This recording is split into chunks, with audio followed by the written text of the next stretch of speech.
Média. Et alors depuis 2005 vous sortez un livre par an et cette fois-ci vous avez mis 2 ans à sortir ce nouveau roman et je peux vous dire que ça a causé bien des soucis à notre invité inattendu qui est libraire, il s'appelle Marc Boukine. Bonjour Marc. Oui, ça y est, c'est pas trop tôt, il est sorti, merci Guillaume, ma vie était devenue un calvaire, j'ai enfin pu sortir de la réserve de ma librairie.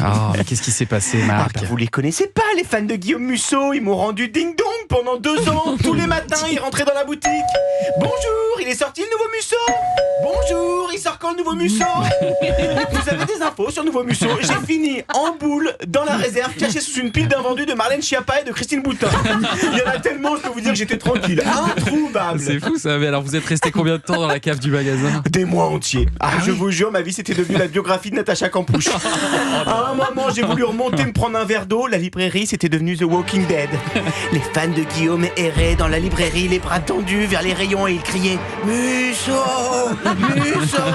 Je me suis fait même mordre par Mireille Pichard. Regardez, elle m'a mordu jusqu'au sang. Non mais attends, ils étaient en manque. Oui, forcément, c'est l'auteur français le plus lu en France. Alors les gens, ils étaient pressés de lire son nouveau roman. Alors comment ça se passe du coup une sortie d'un Musso pour vous? C'est comme pour un iPhone. La veille, on a des clients qui s'installent devant la porte. Ils passent la nuit là pour être sûrs d'être les premiers à l'ouverture. Bon, par contre, Guillaume, si vous pouviez sortir vos livres plutôt en juin ou juillet, ça serait sympa. Pourquoi juin-juillet? Parce qu'en ce moment, ça caille avec la nuit, c'est dur. Monsieur Pichard, 82 ans par exemple, il s'était endormi dans son sac de couchage. Je peux vous dire qu'au petit matin, c'était un vrai Mr Freeze. Ah non, c'est pénible. Ah, c'est pénible, le pauvre. Ouais. Ah non, c'est pénible. Il bloquait l'entrée de la librairie. Du coup, les gens, ils pouvaient pas passer à acheter le livre de Guillaume Musso. J'ai dû appeler les encombrants. Et alors, quand vous êtes en rupture de stock d'un nouveau Musso, vous faites comment avec les fans? Je suis les directives de Guillaume. C'est marqué sur la couverture du bouquin. Je leur file le livre de quelqu'un d'autre. Ah oui, mais ils veulent celui de Guillaume. Oui, mais c'est là où je suis malin. Je fais comme pour les drogués. Je leur donne un produit de substitution. Je colle une couverture de Guillaume sur un Marc Lévy et hop, il est connu. Mais bon, les vrais fans, vous leur faites pas passer de la mousse de canard pour du foie gras. Y direct. Et alors, j'imagine que vos clients, ils vous ont acheté d'autres romans en attendant la sortie du nouveau Musso.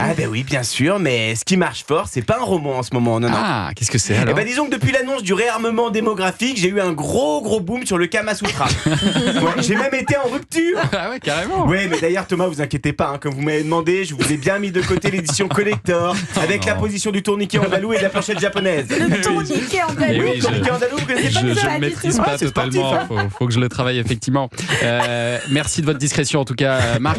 Alors pour terminer, si vous aviez une chose à dire à Guillaume Musso. Alors nous on le surnomme le Jean-Jacques Goldman du bouquin. À chaque sortie c'est un carton. Mais vous êtes moins feignasse que Jean-Jacques. Lui au moins, il est parti à la retraite à 50 ans Goldman. Alors Guillaume, pas de bêtises, vous avez 49 ans. Donc ne faites pas une Goldman parce que moi je vais passer le restant de mes jours planqué dans la cave. Faites-nous des adieux à la Sardou qui dure 20, 30 ans. Et puis passez à la boutique faire une dédicace, vous inquiétez pas, ils vont pas vous mordre. Merci Marc Boukine et surtout merci Pierre-Antoine Dancourt. Merci.